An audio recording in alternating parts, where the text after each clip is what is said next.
you want to just go straight into his thing when we start? Sure. Okay. Then we'll see where it goes from there. We'll just blossom. Yeah. We're just going to wing it. Sure. None of this Joe Rogan. So I heard about flying saucers, yeah. Or, Man, I tried to do it. Fucking Elon Musk. I heard like fucks pigs. When, I tried to do a Joe Rogan when he was talking. I think Ben Shapiro. He was like, "Okay, but Ben." I'm not good at impressions, but like, you okay, smoke, but but Ben, you smoke weed, right? And like, no, I've never smoked weed in my life. No, but I never smoked weed. No, I'm saying I've never smoked weed. I've never smoked weed. But if you were to smoke weed at this juncture in history, it's bound to be a federal regulation at some point. Who are you doing? That was Andreas Antonopoulos. What music? Bitcoiner. What music do you listen to, Ben Shapiro? If you listen to music, what music do you? What do you think I played? I played classic violin, jazz violin. I love it. All right. Anyway, you can't. I listened to dubstep beats of my parents making me. You're so dark. That just processed what you said. Yeah. All right. Okay. Bad. Okay. There's that. All right, everybody. Welcome back to the Fake Philosophers. Today we got me, Mike. We got Mitch over here. Hi. And then coming remotely, Eddie. From Chernobyl. From No, where are you from? Chernobyl. Where are you at, Eddie? Do you want to disclose that or just Southern California? I'm in San Diego. Oh God, you had to say it. Okay. You can ask what part. What part? Or we could just move La Jolla. Oh, There, now everybody knows. Now we know where to find Eddie. All right. We're not saying where we are, so fuck you. Pretty much. You're in Rancho. Oh shit. We're not, though. We're not though. Oh, Yeah, we're not. we're not, though. Trick. Yeah. All right. So, Eddie, you brought up a topic that you seem passionate about. Yes. All right. I brought up, well, of course, we all met on stage because I know our viewers are watching every single episode that we produce, and they're waiting for this one. Yeah, I noticed, thousands of subscriptions, yeah. Yeah. absolutely, and we love every single goddamn one of them, Well, as you can tell. Okay, so this is interesting. We all met through theater, and I've been getting into improv lately. The last time I was even in a play was It was damn near 9 years ago. I want to say 9 2012 years for me. ago. was that Holy Double Bulldog? crap. Was it Double Bulldog? No, No, it was A Few Good Men in Texas. that's right. Ah. Mine when I was on uh, base. yeah, It's mine like was. I walked by a theater. I was like, oh my God. I remember that actually. I remember you being really stoked about that. That was because I wasn't expecting it. Yeah. But where I was going with this is last night improv classes started up doing a level 2 at National Comedy Theater next to the Shakespeare's Pub. How awesome is that? But the thing is, Meisner is new to me. Sanford Meisner, his process gets you really in because I'm a community theater actor and I'm waiting for the next line. I know what's up. You're queuing me up and I hit the ball and then we go back and forth and it's like timing, but it's not really emotion. And I felt really called out as an actor because is that acting or is that just standing on stage and just playing ping pong with somebody else's script? So not to cut you, I mean, I obviously know what it is, but for the listeners that might not know what Meisner is, you should explain to them what Meisner is. Go ahead and explain to the audience Eddie, what Meisner is. Yeah. From what I get, though, this is putting me on the spot. From what I understand of it, it's not doing what I've been doing as an actor. It's catching the feeling. It's really ingesting and listening, actively listening to what that other person says, and then channeling that emotion with what the playwright wrote down. So yes, you're going to be cued with a word, but you're going to actually react and listen to what you've heard rather than just, saying, oh, wow, open the door. It's like with feeling, you're actually listening what line comes next and your genuine reaction to it. But what you're going to say next is scripted. So it's more about are you saying it's more about the illusion of the first time and reacting and emotionally reacting? It's about, yes. And the idea is to keep it fresh. You're saying that line for the first time. You're feeling for the first time every single night, every single performance. I thought that was fascinating. Cool. Okay. Sorry. Go ahead. So that's why I wanted to get into it. And that seems like a lot of, what the idea of improv is, except you're not, there is no script. You're building the script. You're building the character for a certain period of time. And that character that reaction only lasts, and everything, talk about fresh, you don't know what's coming next. It's not canned. The interesting thing about it is you could certainly have a career, have a body of work that exists solely in improv. You're only yes ands, don't deny, do everything on the third wall, and just not know what blocking is, not know where the best Sanford, the best Meisner school is around here, and just kind of get along with that. But these are two arts that, to me, are very synonymous. If you study acting, why wouldn't you study improv? And if you understand improv and study improv, why would you not want to get into acting? Now in LA, this is a non-issue. When you're dealing, with the folks up there, it's like, and they sing and they dance and play guitar and the pipe organ, It's multi-talented. And the mandolin for some fucking reason. And the mandolin. Occasional mandolin. Yeah. So I just found that very interesting. I was not prepared for my instructor last night to say, what? When I asked her, where's the best Meisner school? I expected to get everybody to chime in, but it's like with people who were just kind of new to improv. I don't think the response would have been what I was expecting. It's certainly not what I was expecting from the instructor. Well, yeah, I was gonna when you brought it up, I kind of was thinking, and I don't mean this in a condescending way. I think I asked you, like, is it like a community theater improv class? Because like I'm gonna sound condescending, and it's not even to you, Eddie, because I think you sold yourself short. I think you're better than just a community theater actor. I've seen you work. But a lot of times when you go to like these community improv classes, like not if you go to like to an improv class in LA that's like taught by industry people, it's going to be serious. And you've done that, I believe. You've gone to Groundlings and stuff. But if you go to like your community improv class, that's taught by like Becky, who's like an elementary school teacher. Yeah, every theater has that workshop that they do once every 2 weeks where you pay your $15 for a month or something like that. And, and you have the workshop class. Exactly. And that's where like when you told me that your improv instructor didn't know what Meisner was, like for me, I studied theater. So when and not to knock on you again, Eddie, even though I give you some shit about it, when you said like, oh, I just learned what Meisner was, I was like, well, of course, like that's grade A, but you've actually, even though I think you're a great actor, you're right, you've never actually studied the work in a sense. So it was new to you. Even though I think you already knew a lot of that stuff, it was new to you as a study. But my point is your community theater improv instructor is going to be, a teacher or an accountant who does it for free. Works in marketing. Yeah, and doesn't really know. Or the tech industry. Or the tech industry. And doesn't really know the study of theater. They just kind of know, hey, improv is fun and these are games we play. Does that make sense? Exactly. Without sounding condescending. It's less character based. No, I think it's more games based. But interestingly enough, we did a lot of character work last night. And even at level 2, down here, it's like people aren't doing space work. People are still denying. Granted, it was very interesting because even the instructor, we were playing Zoom, Parfigliano, Twizzle, or whatever that game was. The fuck are you talking about? Yeah, these are improv games. And she was losing because it's been a year since anybody's gotten on stage.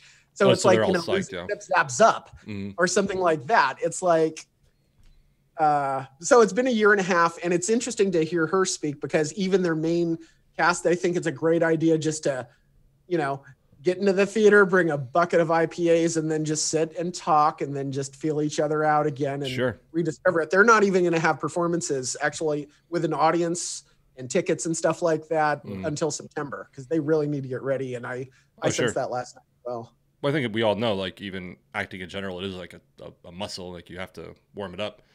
I remember when I did the last play I did was One Flew Over the Cuckoo's Nest in 2012. And even before that, the last play I had truly done was maybe a year and a half before. And going into Cuckoo's Nest, I could feel myself being rusty. Like I really had to push. Like, oh shit! Like it's like if you're a runner and you haven't run for a year, it's gonna be tough. Yep. Yeah. There's a lot of comparisons with like police officers even talk about how if they don't go to the range, police officers they carry a firearm every day, but they don't use it every day, and then that's why they should anyway still be going to the range at least once a month. Just to get that muscle memory. It's a degrading skill. Sure. Mm-hmm. Anyway, going back to the original topic, I personally think, I think, so when you brought this up the other day, Eddie, Danny and I were on a headset chat on Xbox, and he started talking. He knew he couldn't come tonight, so I think he was getting his piece into me then. And Giggity. Yeah, one thing he said was he brought up a lot of these kind of professional improvisers who are actors. I think he brought up Ryan Stiles, a couple other guys on Whose Line. He even brought up Robin Williams, a couple like people on that level. And my response was, because he's talking about improv and acting and why they don't interact more. If you look at Ryan Stiles and some of those guys, they're technically, because they have acted in things, actors. You know, Yes. but if you look at Ryan Stiles' skills, which I like Ryan Stiles, he's not an actor. He's limited. Yeah, he's limited. He doesn't. I don't. He's been on 2.5 Men, Drew Carey, all that stuff, and I've never seen him like do character work, Right. character studies. He does his thing, and he's great at it. Yeah. He's an improv comedian first. Whereas you look at Robin Williams Or Steve Carell, or Steve Carell, yeah. is an example of that great improv start, but then blossomed into a great actor. And then, Yes. what's is it Bob Odenkirk or Bill Odenkirk? Yeah. Bob Odenkirk, yeah. Bob Odenkirk. He did Second City. Right, Yeah. right. But same kind of thing. Really started with improv as his base, and then, well, when I went to Steve Carell in The Office, all his improv work were some of the best bits in the show Sure. because he had that improv background, but he kind of grew his acting, Yeah. thing, something you just don't see in a lot of. Yeah, and what I was going to kind of get to too is I think I kind of think the same thing with singing and the musical side of theater, that an actor who studies improv is enriching themselves as an actor, but an improv artist for the most part doesn't need to know the acting study to do the improv, in my opinion. That's a great point. Yeah. Interesting. That is a very, very good You point. do, there are tools. I'm sure, Eddie, you've taken much more improv classes than me. There are tools that improvisers use in their own right, but they don't need acting tools to do that job.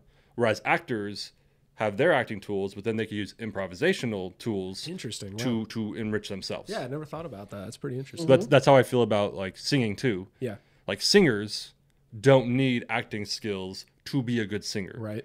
They would have to go and study that. Whereas actors learning to sing is now enriching themselves as an actor. Yeah. So that's why I kind of link singing and musical talent to improvisation in Right. a sense when it comes to acting. Anyway. Well, we've all seen like movies too, and this, I don't know if this isn't really the same kind of what you're talking about, but you do see those movies where they take, if it's a sports movie, they take a jock and then try to teach him how to act. Yes. In order to make the scene, and it's Yes. like, if he's got to look at, and I've always been an advocate. It's like, no, get the actor first and then teach them how to play the sport. Same with Yes. musicals. I mean, it kills it for me if it's a musical and a bad actor.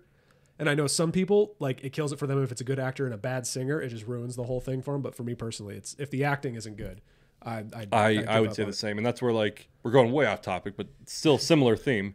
When Les Miserables came out, Yeah. I know a lot of people ripped into Russell Crowe Yeah. for being a shit singer. Right. I don't think he did bad job singing, but he's still a good actor. So I was like, fine. Yeah. But imagine if someone like killed the song, but there was like no, and I'm not, because like the people who do Broadway are obviously actors first as well. Yeah. So maybe that isn't a great example with Les Mis specifically.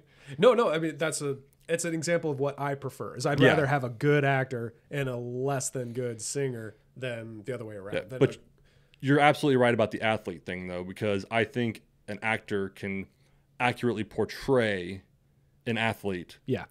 by just studying film, learning how they move.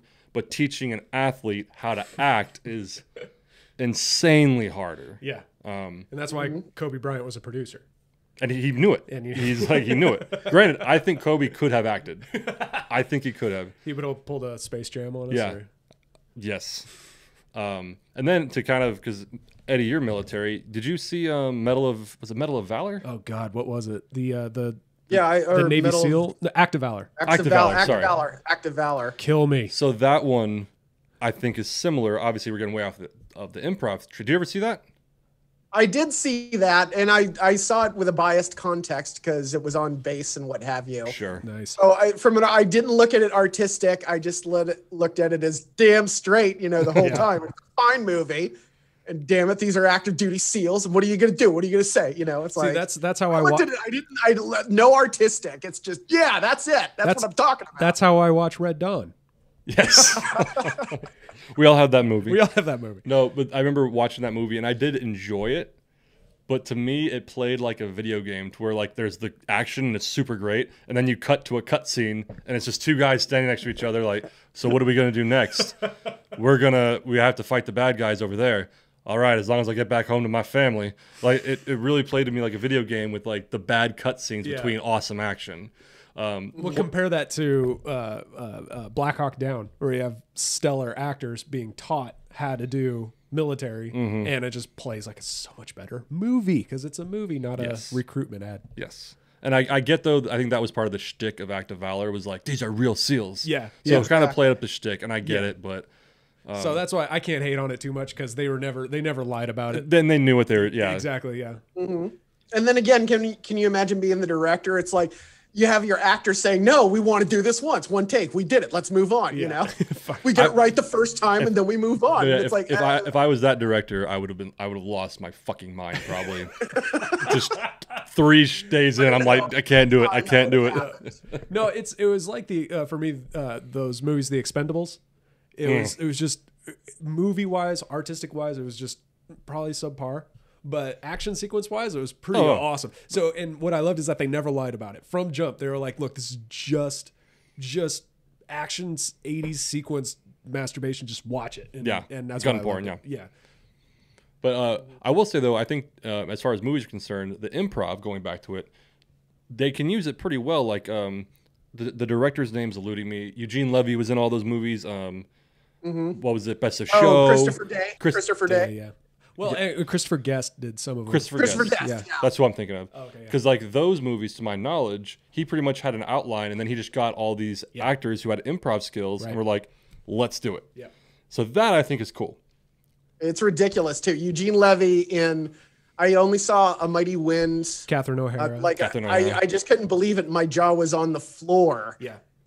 How everything came together and just that was just okay. You just saw his character. That's experience coming together with a good director and a good script. So you just saw those. You just saw those recently. The Best in Show and Mighty Wind. I remember because you were posting. I haven't seen Best in Show. Yeah, I haven't seen that. Best in Show is good.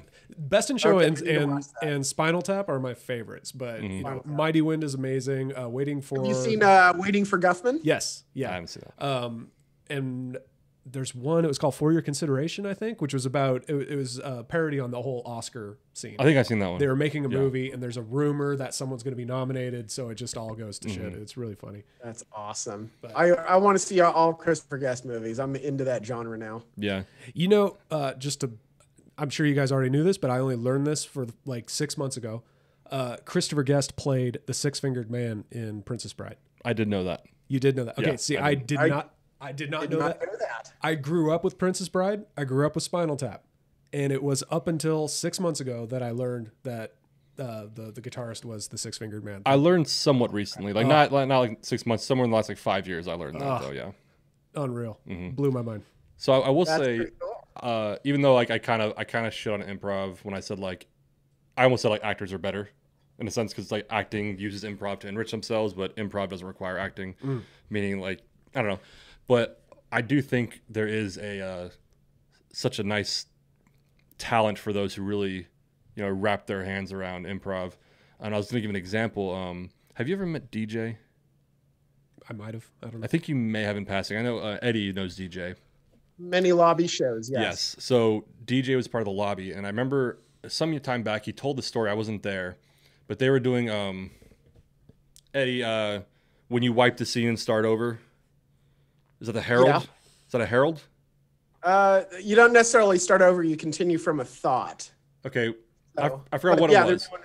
Yeah, but Mm-hmm. so he was telling the story that they were doing a scene and Matt, who was in the team, like legit like fell over and hit the ground and just laid there.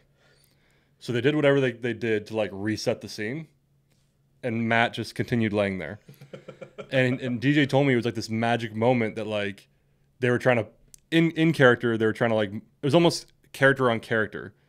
So DJ now is DJ, and he's a character in the scene, and now they created another character. So like they try to like reset the scene while also acknowledging that Matt's not moving. God. Does that make sense? Wow. God, I wish that was on film. So they're like, if it was DJ, he's like, DJ, okay, Mitch, yeah, so. But before they're in the hospital, like now we're like, okay, now we're in the park, and Matt's over there. Matt's okay, right? He's just over. So then like they kept going, and Matt just stopped moving. So he was playing himself as a character. Yeah, so it was like now an extra layer of like they're aware they're in this improv thing. Yeah. And Matt's hurt. broke the fourth wall. And They kind of broke so they almost like did a third layer a of noises off-esque. That's Yeah. so meta right there. Yeah, and that's so like telling. yeah. One thing about those shows is that it's Groundlings. Even if you go to Groundlings, they'll steer you in a direction. You just say something to the performers at the lobby, and they go with it. There's no steering. It's just gloves off all the time. And I just remember, and I was like, wow. Yeah, when DJ told me that story, I was like, I fucking wish I was there, like that, because I've never heard of that happening before. Where like it became this meta thing of like, is Matt really hurt or not? Like, and the audience, like, because it'd be a fine line to play, because like you want to like play that, but then you also want to put the audience at ease. Like the audience knows, well, oh, okay, they're going. I guess with it, like they made it clear though that when they were acting, like it was right. It So was a show. Yeah, that's what I'm saying. That line between I'm playing myself and I'm also still acting. Yeah, kind of thing. It's almost like when it's happened in a lot of things where like an actor will play themselves in a movie. Yeah, being an actor. Yeah, it was kind of like that. Okay, but I remember he told me that, and I was like, "That's great." And I guess he said like we didn't plan it; it just happened organically. That I guess Matt fell over and got pissed off, like himself got pissed off. He's like, I'm just gonna lay here, and then the rest of the guys just played off it. You know what I mean? Like I thought that was brilliant. Awesome. It's those interesting souffle moments that make it worthwhile. For example, a guy last night, he just wouldn't shut up, and we're playing freeze tag. So you go in and out. I became teller all of a sudden, and I didn't say a word. I was just like, it was like, and he's breaking, rules in improv. He's like, no, you got to go catch the ball. And I'm just like going, I didn't respond that he didn't deny it. I was just acting dumb. And then I'd hand him back the ball, and it was the old. it's those weird moments. The old teller technique. When you write your book, you'll call it that, the teller technique. The teller. It's just blank pages. Yeah. Learn something or write your own. There you go. Yeah. But that being said, can you imagine? And I heard about this when I took Shakespeare as a class for undergrad. Professor saw Kelly McGillis opposite Tom Cruise in Top Gun. Yeah, that one, playing Hermia. Wow. In Midsummer Night's Dream. And she said it was terrible because every single line was like this. I send it. No, it's like, but it's Kelly McGillis. She met Tom Cruise. You better fucking like it. Yeah. Right. You know, it was at the Kennedy Center. Imagine paying all this money, and then it's like, for that? You know what's funny is my mom always talks about when she went and saw The King and I at the Pantages when she was like 10 or whatever. Back when Yul Brynner was still touring with King and I. So she got to see The King and The King and I at the Pantages. She says that was like her happiest like moment of her childhood ever. And one thing that she said that made it so awesome was that Yul Brynner would play to the audience. He would look at the audience and give them glances and little, this Lady Anna, she's crazy, whatever. She would always tell that story. So anyway, I'm in a show years ago. I was in a show where the director had seen the Yul Brynner traveling King and I. Mm-hmm. His take on it was the exact opposite. He hated it because Yul Brynner kept playing to the audience and giving little like look aside. He said he didn't act, he didn't play the part. He was a curmudgeon. I hated that director anyway.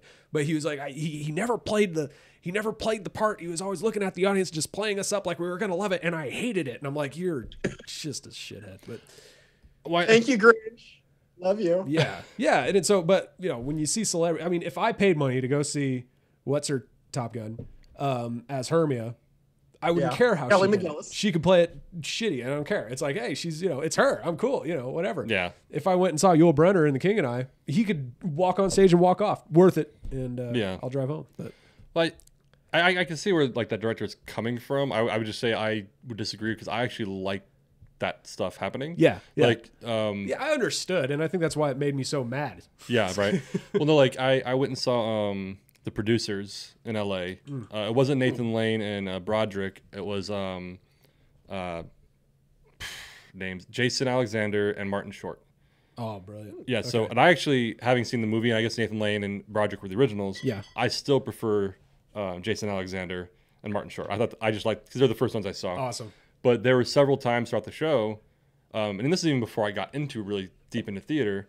I was in high school, but even throughout the show, you get to say like there was like a moment where like Martin Short like fucked up a line, and Jason Alexander like started laughing like Like, and I loved it. I like it. Like, not in a sense of like, oh look, they're fucking up. It's more like, okay, they're human. This is entertainment. Yeah, this is live theater. I like seeing fuck ups. Yeah. Not out of like a torture thing. I just think it's okay. Look, they're human. Yeah. I like that. And I think it's another level to it. Yeah. It's why I like Saturday Night Live when they do the live skits, and they have the little mess ups, and then they like just laugh and keep going. I love that. Is because it felt like live theater, like you're actually watching it. It was really good. Minus Jimmy Fallon because he laughed fucking all the time. Yeah. Lenny, do you remember going to see Father of the Bride at Candlelight Pavilion? And then Ethan, it's the basketball scene, and they can't get the damn basketball. I don't think it was Ethan doing it, actually. It was the father and the bride. I do remember it's just like, well, how long are we going to wait for you to make a basket? And I remember that poor man. Was that the one I was in? Yeah. Oh, shit. That poor, I still remember that poor man who was playing Steve Martin's character. God. I really remember that because he kept trying to make the basket, and he couldn't. So he kept trying to improvise lines. We wanted to go in too, audience. Well, I do remember that because, like, the next line was dependent on him making that basket, so you couldn't move on.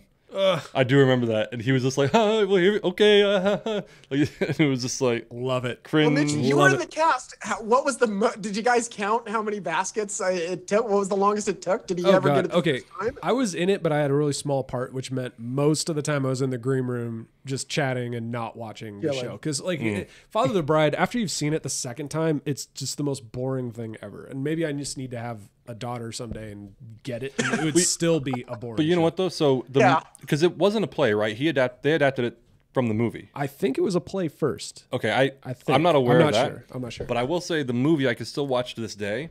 Yeah. And it's super entertaining. Yeah. Okay. Yes. That play it does not hold up to the movie at all. No. It better be a stellar cast. You better believe that it's the daughter.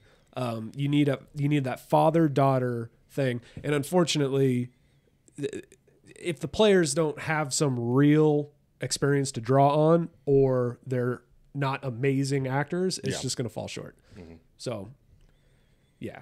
I remember I watched a play once, and it was around, I forgot, I won't mention what the play is, but this guy who was probably the best actor in the show, he starts drinking like a whiskey on stage, and he swallowed down the wrong pipe.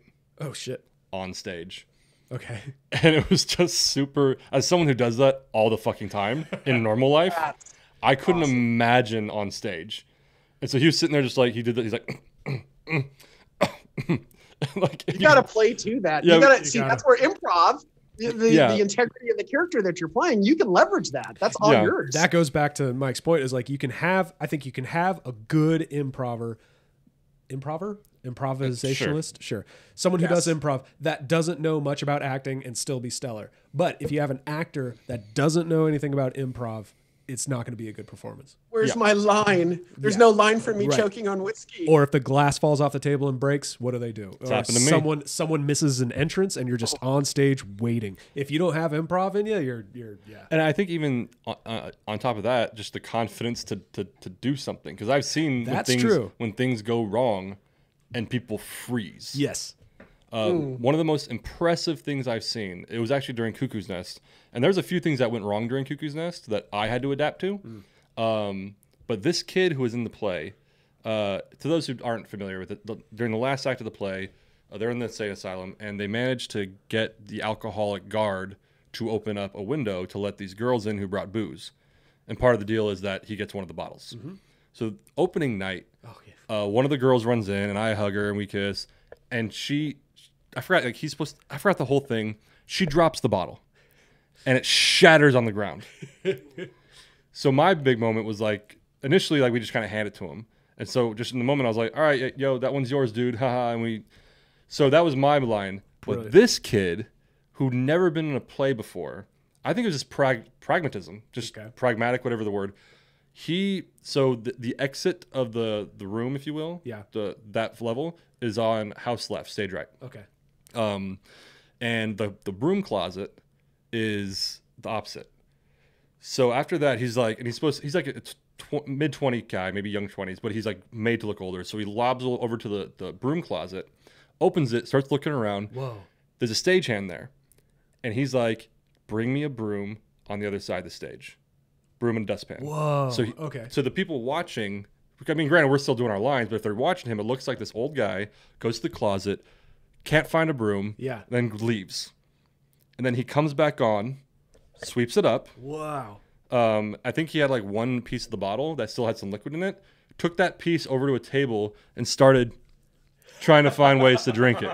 And this dude had, and he had never acted before. Love it. He had never acted before. Love it. Love it. That's brilliant. Granted, in the moment, because I was like McMurphy, so I was just doing my lines. I wasn't paying attention. But later, someone showed me the tape of it because they had like the tape recording.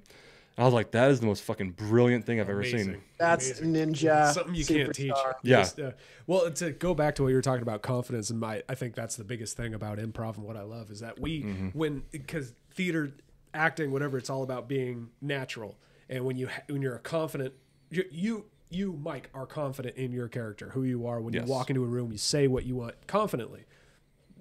Anyway, when you're acting, that character, that person you've created needs to have that same kind of confidence. And when something goes wrong that you don't foresee, that confidence can't go away. You're still that character. So that's where I think improv plays that invaluable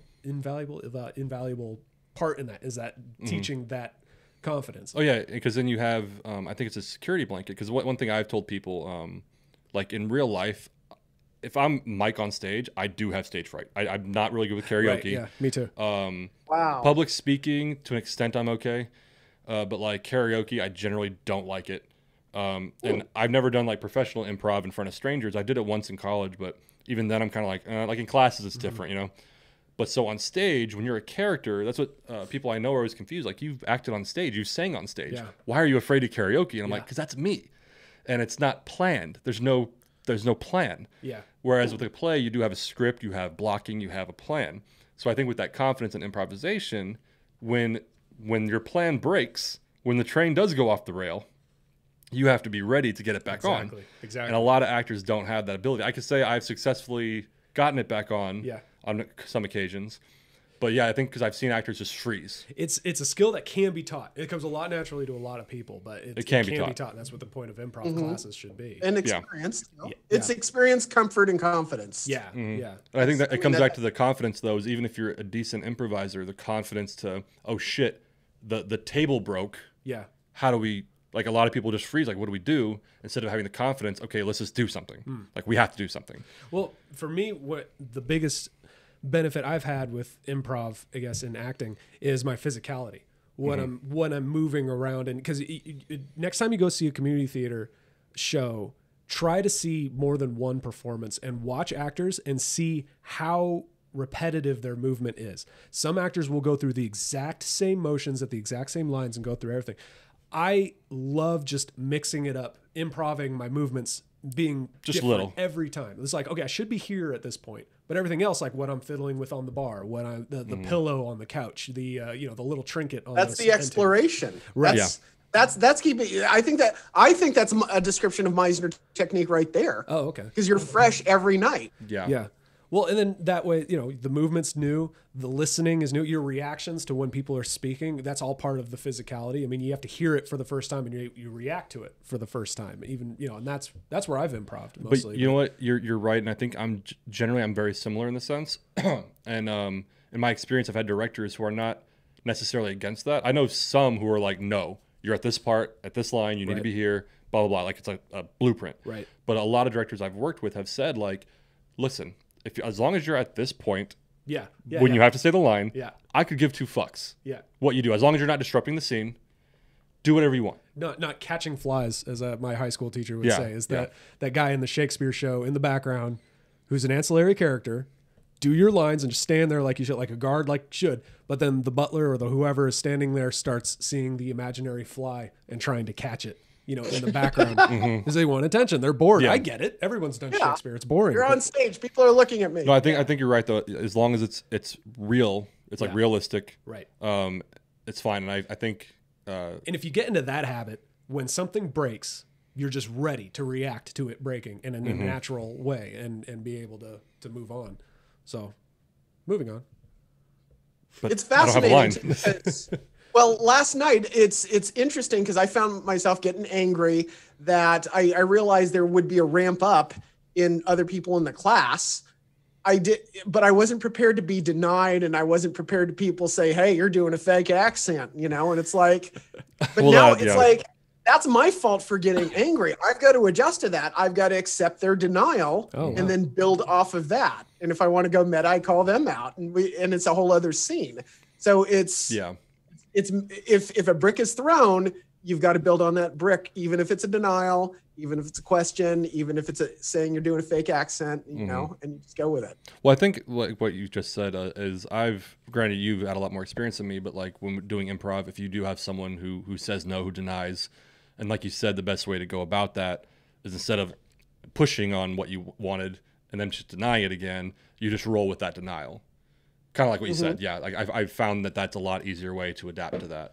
Well, I've had a hard time with that last night, but you know what? Sure. It's like, I know it's coming, so I'm ready for it next time. well, that's So- why, I mean, I always had a hard time accepting the yes and principle and the never denying principle in improv is because I learned about the method and having the objective, Stanislavski's method, super objective. And just as important as your objective is the obstacle, is the other people or other things, circumstances stopping you. Yeah. And those being just as important as what you're trying to do and the people stopping you. So when I hear, when I was younger and I'd hear, no, you never say no. I'm like, but that's where character comes from. That's where tragedy comes from, is the no. What are you talking about? So, and so it took me a while to really understand the context of what they were talking about. Because in improv it is different. Yeah. Right. Exactly. But yeah, I love obstacle. It's fun. Well, yeah, you can still create an obstacle, but it is because I remember in college actually in an improv class we had to take. I forgot what it was, but it was like me and some other person were like, "Oh yeah, okay, so here's an apple," and this chick was like, "No, that's not an apple." We're like, "Just take the apple." She's right. like, "I don't want the apple," and we're like, Interesting. so like it's one thing if like kind of like what Eddie was saying, if she said that like, "I don't want the apple because I was raped by an apple," or something like, but something like that builds on it. Yeah, that's then, more- okay. So you're okay. denying, but you're building on it. You're That's building. more an example of an obstacle, not a denying the scene. It's Yeah. like, this is an apple. When you say, no, it's not, that's a no. That's a denying the scene, like what Eddie's talking about. But when it's like, here's an apple, I don't want the apple. That's not denying. That's It's building, That's and an that's what I obstacle. mean. Like, Yeah, but what she okay. said was just like no, Yeah. Okay. or it was like here's the apple, take the apple, and she was like, I'm not taking the apple. But there was no reason. It was just like she Right. was. Let's be honest, she was kind of just a bitch. Then you call that out. Then it's like, At the oh, time, no, yeah, but you're right. I looked at it. It's a quince, and you're a bitch. You know, you just say it. You go with it. if I could go back, I would say actually that. And you're a bitch. I think one of the it was a punchline that I hit. I forgot what the context of the scene, but there was just in that same class. This is the only problem with public college is that people could sign up for some of these classes that shouldn't be in them. You know what I mean? This older woman who was awful, but she was in it. She was a great, sweet woman, just not good. You know what I mean? She was in the scene, and I forgot. I think it was this it was me, two girls, and the woman. And the scene that we were building up on was like I was with this girl, but I was cheating on her with this one, something like that. But it was funny. And the older woman, But just, it was funny. yeah. But the older woman just stepped in. This is after like we actually had the big like don't deny talk Okay.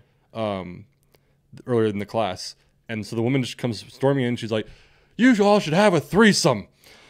And I remember like it's kind of made it. I was like, "Guys, we can't say no." It was just like we can't say no. Yeah. And we got a laugh, and then we were like, "Okay, scene." But I just remember like that moment, like it was kind of made about the denying. Perfect. I was like, "Hey, you know, Well, hey, if she said it." yes, and Yes, and I just got herpes yesterday. Build on it. No, you didn't. There you go. Yeah. Because right there, you had an opinion about that.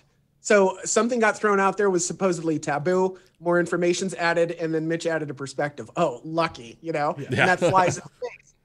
Because too often in real life, we fix things, and it's like, okay, you know, you fix something on stage. Now what's your conflict? Well, you better damn well dream one up, or else we're going to watch two fellas on stage just shooting the shit. You know, And it's you know like- what? You kind of touched on it if you meant to or not. So one thing I learned during my acting training, I did not like the professor at the time, but he made a great point. Because a lot of times when we look at characters, you kind of, depending on your line of thought, you say, okay, what would I do in this situation that this character is in? What would I do? And me, a lot of times, I'm thinking of the rational thing. I would de-escalate. I would do this. I would do that. The rational things. And I had this professor, even though me and him did not get along at all, he made a point one day. He's like, yeah, like the rational thing is the rational thing, but that's boring to watch. No one wants to watch a husband and wife get into a small conflict and then immediately de-escalate it because they love each other. He's like, no one that sitcom is going to fail in 2 episodes in. It's why there are horror movies. Yeah, because they're not thinking right. And so I remember, because up to that point, I was like, I don't understand some of this direction. Wow. And then he kind of and it was a very simple point to make. But once he said that, he's like, real life is boring. Like you want the conflict. Yeah. You want to root for the characters to get along. If they're already getting along, it's going to be a boring show. It's done. Yeah. Yeah. And it was just that's kind of why people come to the theater, because life is boring. Exactly. And it was such a small point to make, but I remember just in that one moment, I was like, that's where I'm getting it wrong. You know what I mean? Just like there's certain things I'm like, I'm not understanding this. Like, why is the character doing this? And it's like, because if they did the right thing, it'd be boring. Yeah. And even as a writer, like that lesson, I was like, okay. Oh yeah. It's you want to believe that in acting and in movies, theater, whatever, TV, that it's as realistic as possible. But there's a moment when you realize that the more realistic it gets, the more boring it is. Yeah. And with the constraint of improv, those lights are on for 2 to 3 minutes. Spit it out. Who are you to each other? What are you doing? Yeah. Why are you doing it? What's the conflict? Get it out. We don't have time to develop the scene. We got 3 minutes. Yeah. It's funny. Today, I saw an example kind of that. My wife's watching some shit about some bachelors on a paradise or something like that. Old season, and I walk in and I'm like, how is it? She's like, it's terrible, but I love it. These people are horrible. They're dumb. They're gorgeous, but they're just dumb. And I'm like sitting there and I'm laughing and I'm thinking about how, the belief that tragedy is example of humanity's best traits and comedy is the example of humanity's worst traits. Like that's like what it boils down to. And you'd think it'd be the other way around, but I'm gonna quote that shit. Did you just make that up? Aristotle said that shit. So. Did he? Okay, I was like, did you just make that up? No. That's good, Mitch. Yeah, it's good. Can I use that? Very good. It's gold, public, Mitch. You know what? It's public domain. I did write that. There you go. It was, yeah. Anyway, so we're watching this just ridiculous, just trash people that have way too much good looks and way too much money, and they're just like terrible. And I remember thinking, this is what's so great about it is how terrible these people are, and we enjoy watching how terrible. And we sitting there saying, I would never say that. We would never do that. Like common sense people would never do this. Boring. Yeah. We need ridiculous, horrible people doing horrible shit, and they're going to live like that. You just get to watch it for your mere entertainment. I think they have to live like that. Somebody's going to marry them. Yeah. So like, remind me. Yeah. Today, cycle continues. I might make this like a landmark in my life because something like a switch flipped in my brain today when I suddenly realized that. I'm like, it's okay that they're terrible. Okay, I think I can enjoy it now. Well, I'm here to be entertained. This isn't the news. I mean, I still have a principled stance against a lot of reality TV anyway. Yeah. I've always thought, like rednecks are always like, illegal immigrants are going to take our jobs. You're going to get paid less and take. They are like that. Yeah. Okay. So I feel like not that I'm like in the industry, but as somebody like related to the entertainment industry, when I see like those reality TV shows, I'm like, they're taking our jobs and they're working for. Yeah, someone who's serious about the craft. Yeah, seeing all the attention on just the horrible nothings, and you're just furious. Like I worked and I can't. You have hundreds of thousands of actors in Hollywood, in LA, New York, Atlanta now, every major city, who spent years perfecting their craft. Yeah, and you have Joe Habanero on Fantasy Island taking his shirt off. Can't pronounce the word pronounce. Yeah. I know people who studied almost 10 years in music, learning how to sing and doing opera like trained singers just to see what's his name, Billy Eilish, win all the awards for whispering into a beat, and that's it. Whispering. I will fight anyone on Billy Eilish. Eyelash was fine. I'm not seeing it. I've tried giving several different songs. I just don't get it. Maybe it's just that With her, I think age. there's like one of hers, like one or two songs I actually enjoy. Okay. But I don't think she deserves as much praise. We'll have an episode where we just rip on every song. Every you know, we're gonna think about this. Think about this: the firepower, the experience we have in this room, improv comedy. You know, we're community actors. Hell, we were background in a production. We're close, to the industry. Have all this access, and Snooki makes more money than all of us.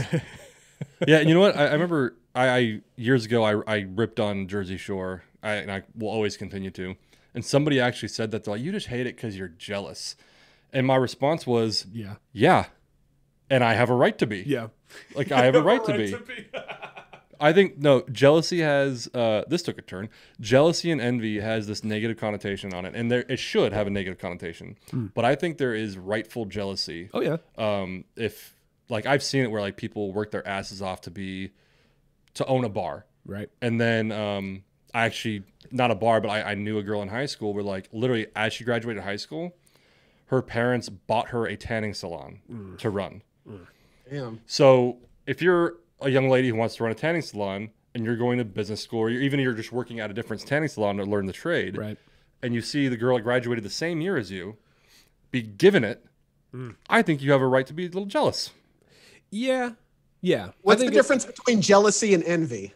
That's what I was just gonna say. It's like there's a bit of it's a fine line because there's the concept of covetry where it's like it's not so much I want that, it's that they don't deserve it, I should have it. Okay. Kind of thing. And that's envy. Yeah. I see it a lot with the war against the rich today. A lot of people who are lower class say, that's too much money, they shouldn't have all that much money. What they're really saying is they shouldn't have it, I should have it. It's not so much envy. And I think jealousy, envy can be healthy, especially in an economic point of view, because it's like I want to earn enough to be like that. You want to be driven. I want to work hard enough and own a bar and do that like that person has. But I do think there is a place for saying, okay, that's fucked up. I worked my ass off and then they were just giving it to them. That's what I mean. That's like, but that's how I look at some of these fucking these reality TV shows. I don't mind the competitive ones like Survivor. Cool. I like it. The game show's fine, but the Bachelorette, the Real Housewives, the bullshit, whatever. Yeah, like that. Even Big Brother. Yeah. Well, look at it on a long enough timeline. Okay, so television's one thing. Everybody has their 15 minutes of fame. How is that classmate and that tanning salon doing today? Is it still around? The tanning salon is not. Her incredibly good luck still around. Yeah.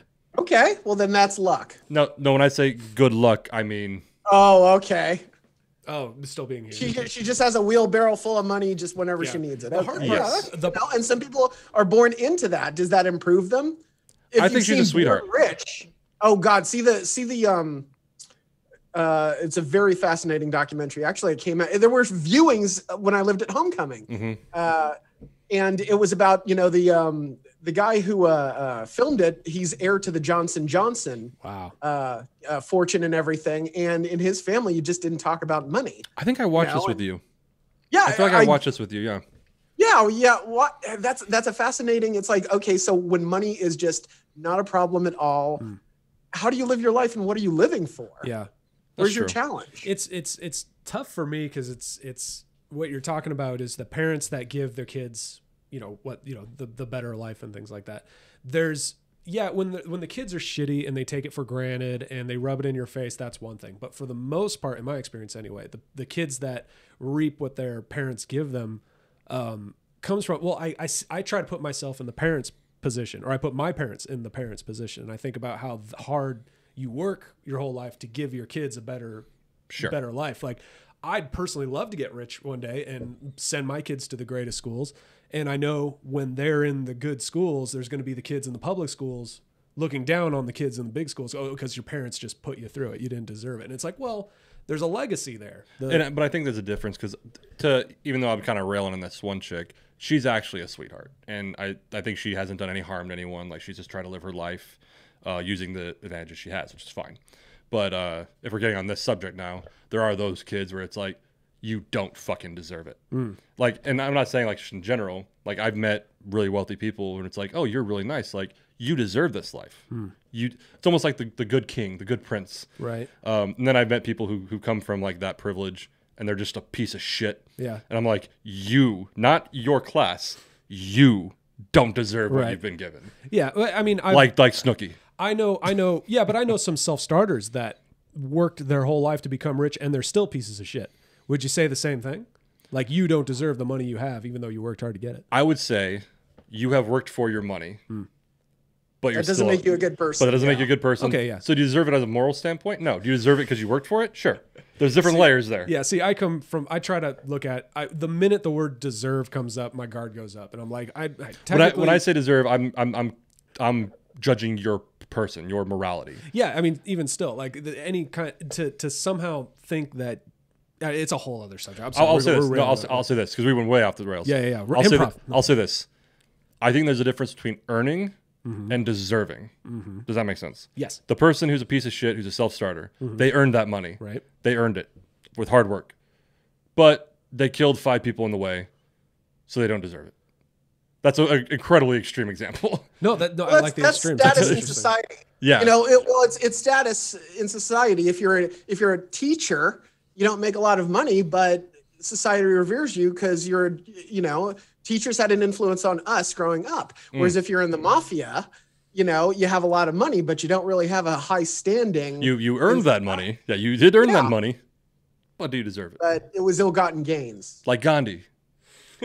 He didn't earn much, but damn it, he deserved it. He deserved every bit of nothing he had. It's interesting taking, when my son, his school, it's basically, okay, this is what's going to happen. I was a little perturbed. It's like, okay, I don't have a say in it, but his mother just said, we're going to send him to private school. What really sold me on it was that he took an interest in Mandarin, and I was like, well, you can't study that at every place else. So he goes to this private school, and they can buy their basketball team. But for like 3 years in a row, they had the #1 high school draft in the nation. Stuff like that. There was this one foreign exchange student from China. His uncle lived in Beverly Hills. There was McLaurens in the parking lot, BMWs, and then you turn him around. And then it's like, now my son is in the Marine Corps after being around all that. Now he doesn't shower alone. Now there's no door on his stall when he goes to take a crap. Wow. It's like the reason why I didn't join the Marines. Yeah. But sorry? My buddy who just got out of the Navy, he would say, like, when he was on deployment, they would have like the MREs, the crates of food on the boat for them, and they would get, and there'd be a label on the crate that says "not fit for prison use." It's like, wait a second. Hang on, yeah, give it to the boys. It's fine. they're at sea. That's a prison. They can't sue us for civil liberties. We own them. They signed up for this. They signed up for this shit. Well, so it's interesting. I mean, part of it is your character, and part of it is your the actual it's track your record. character and less about how much you're making. Yeah. Sure. Yeah. All I'm saying is that Snooki doesn't deserve any of it. Can we say that? On my own petty note, just Snooki alone and the Desperate Housewives. Housewives. She was cast. People watched her. People know her. Yeah. And she's there for our and I hate every I minute would of say it. no. I would say she absolutely. I'll debate you on this one. I think she absolutely deserves it. It's like, and I love the people that's like, I could do that job so much better. Fuck you. You can't even get the job, let alone do it better. The Snooki job, yeah, I can do that. Yeah. So there you go. But and that's why Snooki is Snooki. And that's why she's an illegal immigrant in my industry. Just taking all the jobs. And yes, I did follow the show for a time. Imagine being Dina. Because I've never watched the show. Season left, and Dina is a friend of Snooki, and now you've got a freaking career because you're friends with Snooki. Oh, I see what you mean. Okay. Yeah, actually, I always found that aspect, going back to entertainment, that actually kind of fun when a friend or a acquaintance or something suddenly gets thrown into it, and now they're rich. And now they're the famous person. Yeah. I always thought that was kind of interesting. Yeah. the entertainment industry is such a perfect example of just the randomness and unjustness of the world itself. And I'll completely agree. And it's like the people who do not deserve it get rich, and the people who absolutely deserve it will headline in a community show, and that's it. I've seen some of the most stellar acting of my life on stage in a little, black box theater. Sure. But Keanu Reeves is famous. You don't talk shit about Keanu Reeves. I could talk all the shit about Keanu Reeves acting all I want. Keanu Reeves. Look, I'm not saying you're wrong. No, I'm saying Keanu Reeves is one of the best people in the world. Keanu Reeves is one of the best, one of the best people in the world. He's an amazing person. A1, terrible actor. John Wick, they figured it out. They gave him less lines, and it was just great. I mean, so that being said, there's no pattern of working hard enough that will guarantee you a good job in acting. I think that goes for almost any entertainment, because I've even entertainment. I've heard singers who, I think you said it earlier, who are absolutely amazing, absolutely stunning singers, right? Who've studied and refined. Yeah, and I knew a girl in high school who was amazing, and she actually went on, I think, American Idol, and she didn't make it past the first round. Meanwhile, she watches the actual show. Yeah. And they literally on purpose put shitty singers to go in so that they can rail on them. And I was like, fine. So it's a bit humbling in that I think you learn a lot about how unfair the world is, and you accept it at an earlier rate when you've been in the theater and you realize just how am I, I'm so much better. This person's so much better than that person. Why? There is no reason. It's just the way it is. So it's the director vision. You were a director. You had a vision. Well, everyone here has been a director. You have a vision, and you want to fulfill that vision. You are correct in that way. I was gonna say though, like even in college, in the theater department that I was in college, because obviously right now, like I do gigs every now and then, short films, independent films, but in college though, like I'm not in my field. Obviously, I haven't worked in theater. People say like, okay, so what was the main thing you took away from your time getting your theater degree? And my answer is dealing with difficult ass people.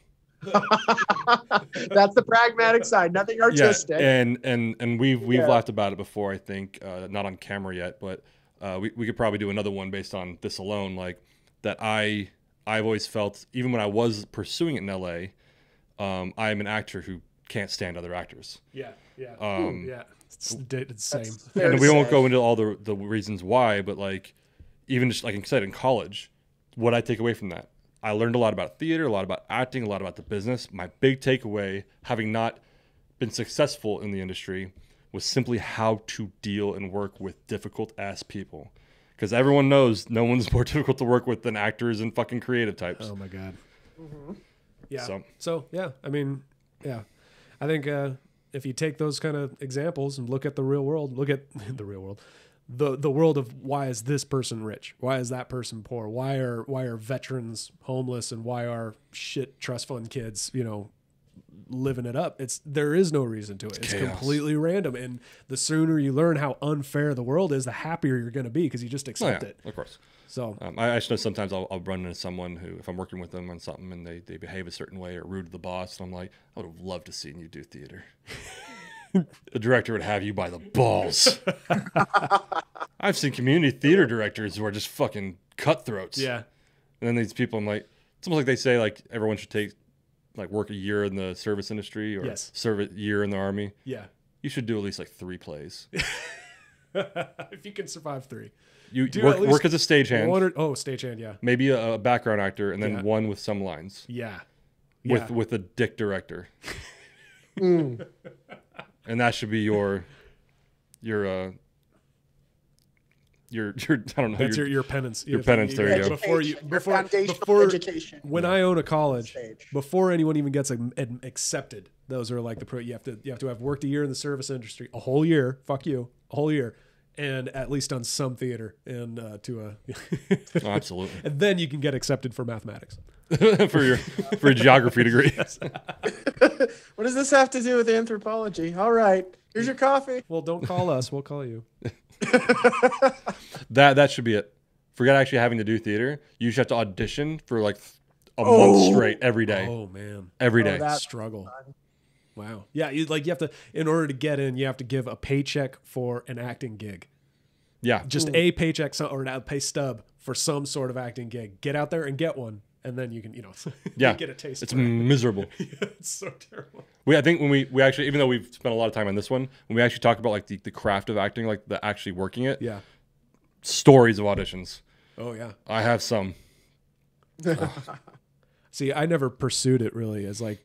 Well, I mean, I went to school for it for a bit, but I never pursued it as a career kind of thing. So I don't have very many audition stories. All mine are community theater auditions. But Community theater, I have some great ones there too. yeah, but consider the fact that I would show up for a straight play of one of 3 other dudes and 50 girls, and I come in and I was like, "What do you want me to read for?" Because I'm gonna get a part. You know it. I know it. And they're like, "Well, here's your part." Thank you. And then Yeah. it's kind of everyone's like, "Yo, you're always in all the plays." I'm only one auditioning. There's. I wish I got rejected. It's like it's not even cocky. It's like no, there's just never dudes in theater who do. You're the only one who knew how to shoot a basketball. I got my lead part. So I ran. Remember, I was like in 6th or 7th grade, and I ran like a 2K, Yeah. like a 3K. Wasn't even like a 5K. I remember I ran it, and I got a gold. And we went to like this ceremony where they're handing the golds out, and I got a gold, and like a guy got a silver, and that was it. Wow. There's just 2 of us in our division. Oh shit. I was like, Yeah. At first, like gold, Michael Glenn. And I was like, oh fuck yeah, like yeah. Like silver, Joe Schmo, and then it was like, and I that's hate it. to admit this. It was like that in judo too. Yeah. Yeah. There's only 3 people in the pool. Good. We only got 3 medals, you know? I'm getting the bronze at the very least. Something hanging on the wall. Exactly. It's all good. That's weird. I mean, grew up in theater. It was always 10 girls to every guy in theater. Then I trained Muay Thai. I walk in first day, I'm like, where are all the chicks? This is weird. I came to Muay Thai class for the pussy. I need to get into This a is play. That's bullshit. what this tells me. Play immediately. Musical theater. Play Yeah. immediately. And this kind of takes us full circle. Improv, you can just kind of stroll in, but then again, if it's a community theater audition, you can kind of stroll into that too. Kind of, yeah. But then who strolls into that? This guy. So This guy. All right, guys. I think that's It's a good. We good wrapped up. chat. Anything I'd like- else from you, Mitch? Thank you, Eddie, for these great stories. It's My you always bring in a different element of the class element, the furthering your skill, the kind of like constantly refining. It's kind of interesting. It's kind of inspiring, to be honest. Like wanting to do how you constantly want to do the classes, because it seems like I would never do that. But then you talk about it, and I'm like, oh, okay, maybe I should. But well, it's interesting and it's something to do. It's like we've been cooped up. yeah. And I'm just done with Zooming and stuff. Well, except for this. I was like, wait, Fuck you the too, fuck then. a second. All right, yeah, oh, yeah, okay. I want to be around people, and improv is the start. Next, I'm going to do acting classes Nice. and stuff like that, just because I really want to get into it. I think it's going to make me a bit better improver, and just kind of moving to this new area. I need more people, and I want to meet It's the way to people do who are it. just Yeah. It's the way to do it. Cool. Eddie, anything else from you? this is a really good discussion. It was a lot of fun, and just know who Meisner is for Yes. Weird time for notes. Just in case somebody asks you somewhere. yeah. It's like a challenge coin. You'll know who Meisner is. You Yep. need to know. Take that home. You're welcome. Yep. So like 5 years from now, 20 years from now, I was watching Fake Philosophers, and I became an actor. That one episode when I looked up Meisner and said to hell with improv. We could be in somebody's Academy Award speech. You're welcome. Yeah. Absolutely. You're welcome ahead of Fake time. Philosophers. For- Oh, no shit. Best acting person in a leading role. Best acting person. 5 years from now. Yeah. Meissner, 5 years. Uda Hagen, all them. Stanislavski or whatever. Just throw out as many names as we can so that they'll remember. What's the other one? Stanislavski. Stanislavski, Uda Hagen, Meisner. Ivana Chubbuck. Chubbuck. She was Chubbuck. already. Chubbuck. I couldn't think of Chubbuck. She got thanked for from Halle Berry, so that's why Oh, yeah, yeah. and- She got, during That's her right. speech. Deep note for all the people studying acting: read Aristotle's Poetics. Yes. It's, Yes. That it sounds so pretentious. Read it. It's some of the greatest wisdom there. We are the Fake Philosophers, and your one stop for theater advice. Oh shit! We mentioned a philosopher. We did. We got Aristotle in there. We did get Aristotle. Rock in. and We roll, did. man. All right. And he ain't fake. He ain't fake. He ain't fake. Thought about it. Yeah. Anything from you, Glennie? No, I think that's it. I think we should just wrap it up. Cool. Yeah, Let's that's wrap good. it up. Thank you for joining us again. On behalf of my crew here, have a good night or day. or Cheers. whatever. Or drive home. Or drive home. Yes. Have a good one, guys. Cheers.